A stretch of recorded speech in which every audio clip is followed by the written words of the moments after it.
हर खबर आप तक सबसे पहले NS9 न्यूज पर। आप सभी को मेरी राम राम और जय भीम। बहुत गर्मजोशी के साथ आपने स्वागत किया, और क्यों ना हो, अगर मुजफ्फरनगर में गर्मी नहीं मिलेगी तो कहां मिलेगी।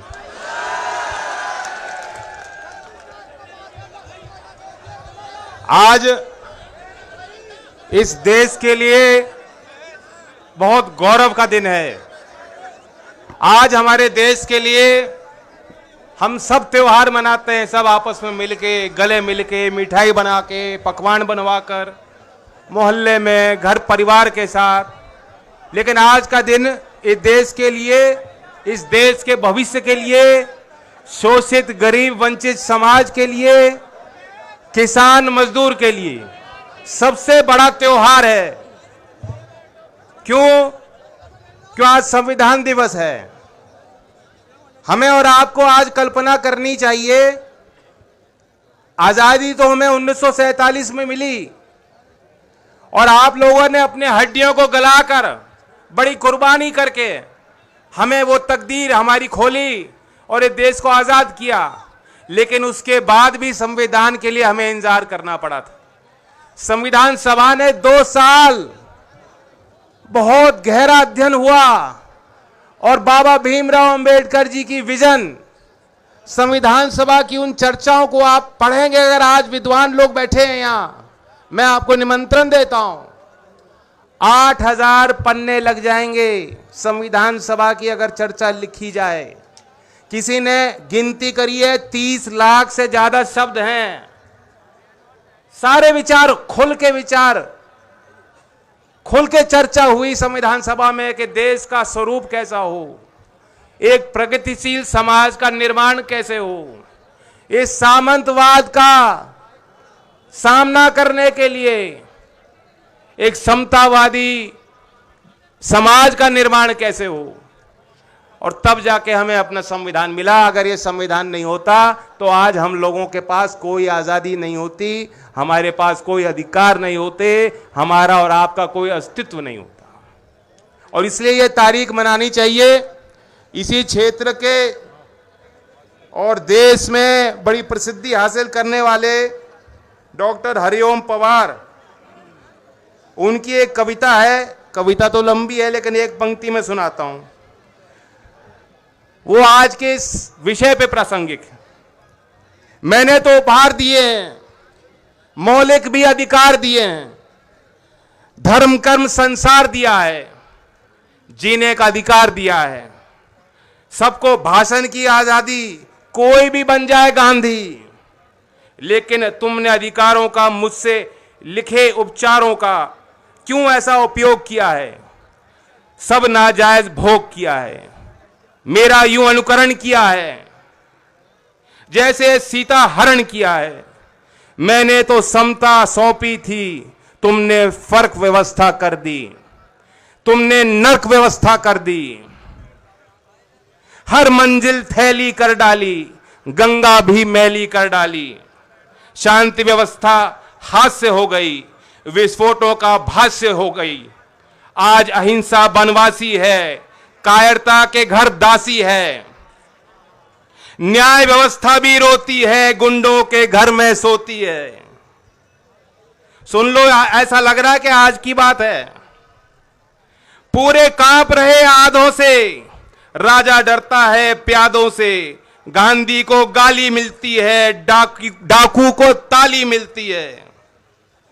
क्या आपराधिक चलन हुआ है, मेरा भी अपहरण हुआ है। मैं चोटिल हूं, शत विक्षत हूं, मैंने यूं आघात सहा है जैसा घायल पड़ा जटायु। हारा थका करा रहा है, जिंदा हूं या मरा पड़ा हूं, अपनी नब्ज टटोल रहा हूं। मैं भारत का संविधान हूं, लाल किले से बोल रहा हूं।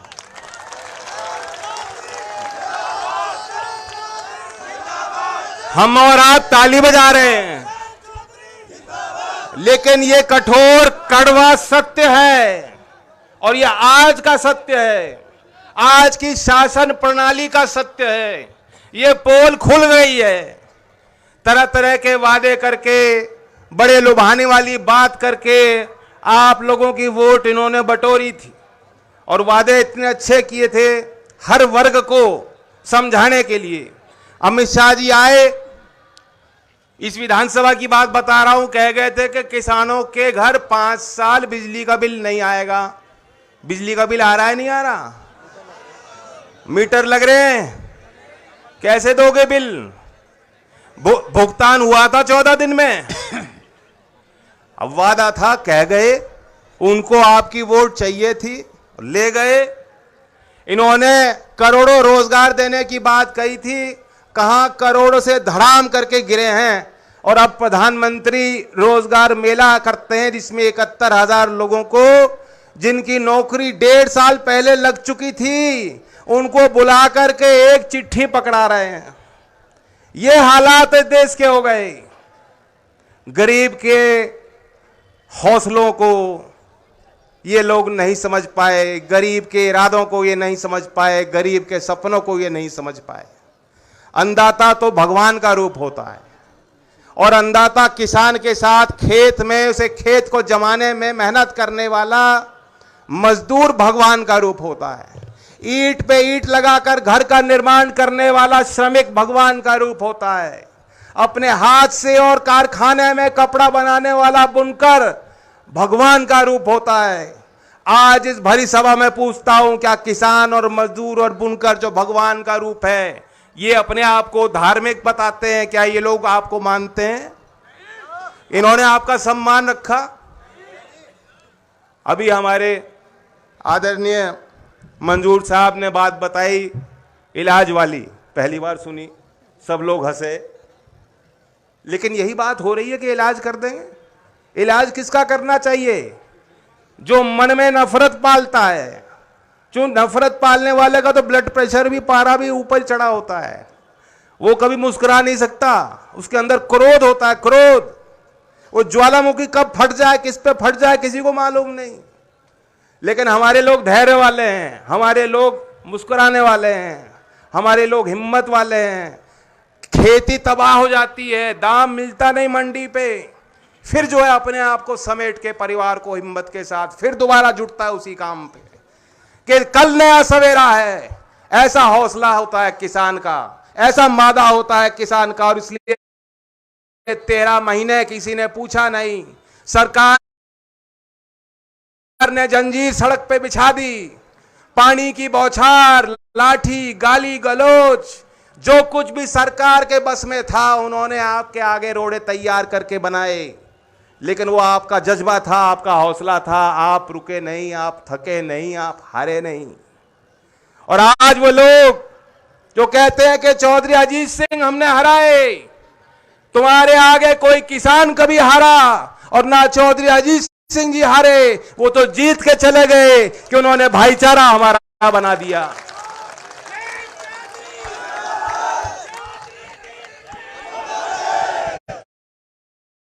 और अब ये समय बताएगा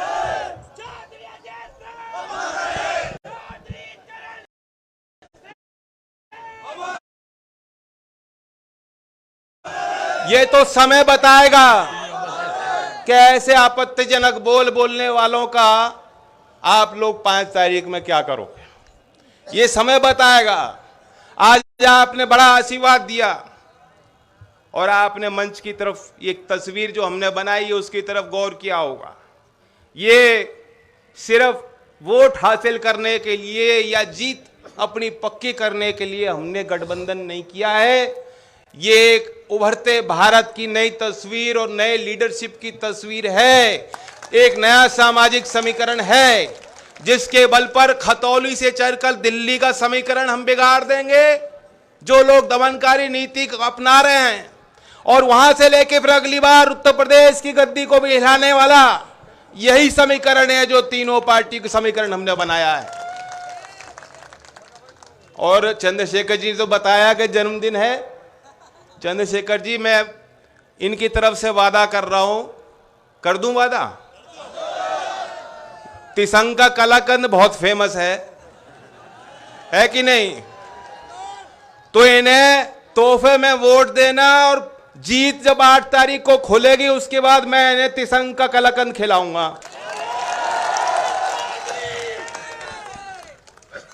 नहीं, मीठा तो ज्यादा पसंद है ही हमें।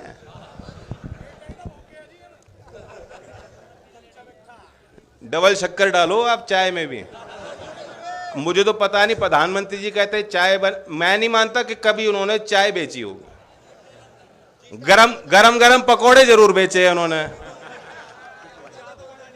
और हमने ये जो समीकरण बनाया है ना, सबका साथ, सबको साथ जोड़ के सम्मान के साथ, ये समझो कि डबल शक्कर डाल दी। पिछली बार तो कमी थी कुछ, जैसा कि कह रहे थे हमारे वक्ता मदन भैया कि पिछली बार कुछ कसर रह गई थी। लेकिन अब जब चंद्रशेखर जी साथ खड़े हो गए तो मैं मानता हूं कि डबल शक्कर गिर गई हमारे चाय में।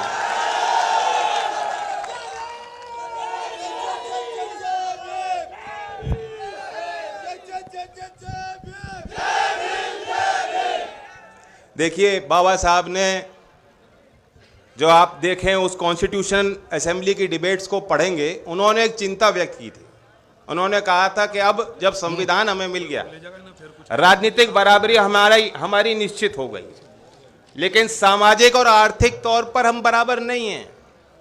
आज भी आप गैर बराबरी देखते हो। इनका बस चले तो ये देश अदानी और अंबानी जैसे बड़े लोगों का कारखाना बन जाएगा पूरा देश, और आप सब उनके बंधुआ मजदूर बन जाओगे।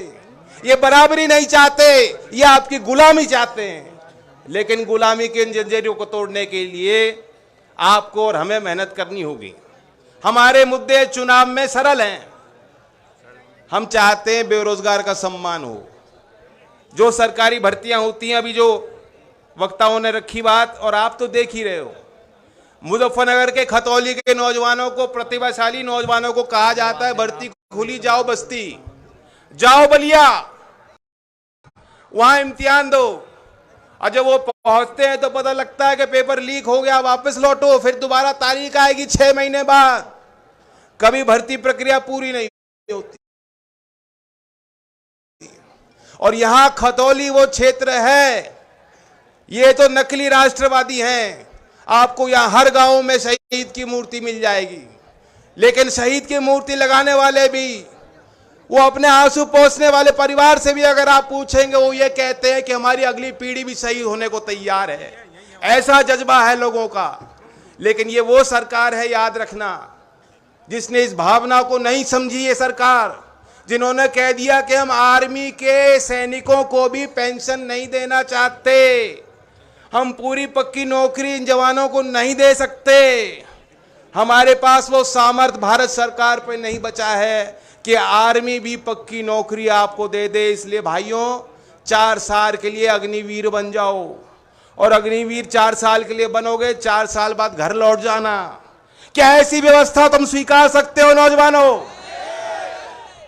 ये चुनाव 5 तारीख का यही मान लेना। आपको बटन नलके का इसलिए ही दबाना है कि दिल्ली में बैठे इनकी आंखें खुल जाए, इनको पता लग जाए कि अग्निवीर हमें पसंद है, स्वीकार नहीं है। गन्ने की बात मैं कह दूं, गन्ने का तो रेट ही भी घोषित नहीं हुआ। दुनिया में ऐसा कोई काम नहीं, दुनिया में ऐसा कोई व्यापार नहीं, दुनिया में ऐसी कोई पूंजी नहीं बन पाती जिसमें जो उत्पादक है वो अपना माल दे दे और उसे मालूम ना हो कि हमें बदले में भाव क्या मिलेगा। कोई काम ऐसा नहीं है। बस खेती में उन्होंने ऐसी व्यवस्था बना रखी है, आज आप गन्ना गेर दो, 20 दिन पहले गेर चुके, मिल चालू चल रही है, उनकी कमाई चालू, उनका मीटर चालू, उनके घर की कमाई चालू। लेकिन आप अपने घर में बैठ के हिसाब भी नहीं लगा सकते कि कितना पैसा कब आएगा, कितना आएगा। ये सरकार की दुर्दशा है। ये सरकार अन्नदाता का अपमान कर रही है। इसलिए किसान भाइयों से अपील करता हूं कि 5 तारीख में कोई कारण हमें नहीं चाहिए, और एक कारण बना लो कि हम गन्ने का भाव घोषित कराना चाहते हैं, लाभकारी मूल्य चाहते हैं। इसलिए 5 तारीख में हैंडपंप का बटन दबाएंगे।